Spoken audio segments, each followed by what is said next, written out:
Alright, so we got that corner and that wall done, and started pouring out, so I wasn't about to go out in the shop there and get the wood and run it across here and get soaking wet doing it. So I said, you know what, that's it for now. I put up a leader pipe, a gutter pipe that I had. It's 6 foot, about 5.5, 6 foot wide. It would work fine. However, I forgot that I had a little hole in it. And don't you think that little hole is dripping like a mother right on the deck? And right in the middle. So when you walk out the door, that's where you get it. See it dripping? Right there. So anyway, once it stops raining, I'll have to fix that little hole. Then I did the dog door over. What I did was I extended it. Before it was 2 pieces of rubber, you know, the mat, on either side or both sides of the 2x4, which is 3.5 wide. So that's how much apart they were from one another, which was making it kind of hard for the little guy, because when he started pushing, once he gets through the first one, you know, 3.5 inches or so, he runs into the second one, and now he's pushing through 2. Well, now this way there's approximately 12 inches between the 2, and you know, he gives himself a little more room to do what he has to do. Now the wife wanted me to put a little light in there so it would shine out from the sides a little bit, so at night when they come in here they see the dark spot and they're not sure, because they're not totally comfortable with it yet. They were using it last night, but Duffy, the big guy, he was still a little hesitant. But he went through it. So what I did was I put a little wheat grain of wheat. It's a very, very dim bulb, but it would be bright for them. Just hooked it up to the battery for now. That's a good battery. It'll burn that light for weeks, but I'm not going to worry about that, because I got a new group of batteries going in on the outside once I get the solar panel up and the wind turbine back up. So that'll kind of feed this, and if I need a brighter light, I'll just put another bulb in there, and I don't have to, worry about it, because like I say, once I get this somewhat completed, I got to jump outside, and I want to try to at least get the wind turbine up before the winter sets in, because that'll give me some decent wattage for charging, amperage, because like I say, I get the north wind. Now I was going to go take a look at the tank out there, because I burnt it like really hot last night, but again, it's pouring rain. Now that's a good thing. It's pouring rain and I don't see any drips, so this is good.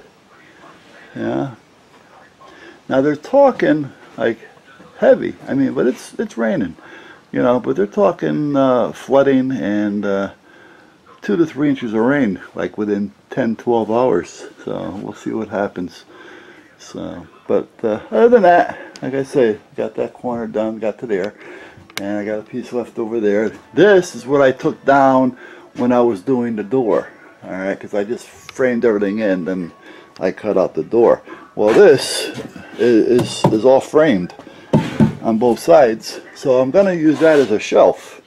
And I'm getting to a point where I'm going to get that pegboard up over there. I got to get the insulation up in there, and I got to get that done. I got to get one workbench up, because I'm beginning to run out of space where I got to keep moving things back and forth to do things. So if I can get one workbench up, it would be a big help. So that's what I'm thinking of doing. So I'll get the pegboard up, get that insulated up there, get the pegboard up, do a workbench real quick, get it done. You know, do it permanent. You know, it's not going to be a temp. And at least I have a place to put everything, so I don't have to keep moving everything every time I want to do something. So, alright, well anyway, that's about it, guys. It's raining like hell. It's chilly out. It was warm this morning when I first came out here, but now it's windy, it's cold, and it's raining. So that's where we're at there. And the only ones that are staying out here is Old Faithful over here. Alright, so pretty soon I'll be picking up all that stuff out there. Alright, because you know what that is, and I think I've said it before, that is a box spring. 6-7 years ago, my son was here for a while, so we went to the store and we bought an inexpensive bedroom set, so he had a place to lie. You know, it was all new stuff. It wasn't recovered or anything like that.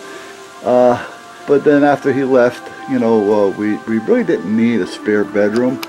So I'd rather have had it as a sewing room, a place to put my safe. You know, if I wanted to do any inside work on cleaning, you know, I could. So it was more or less just a catch-all room.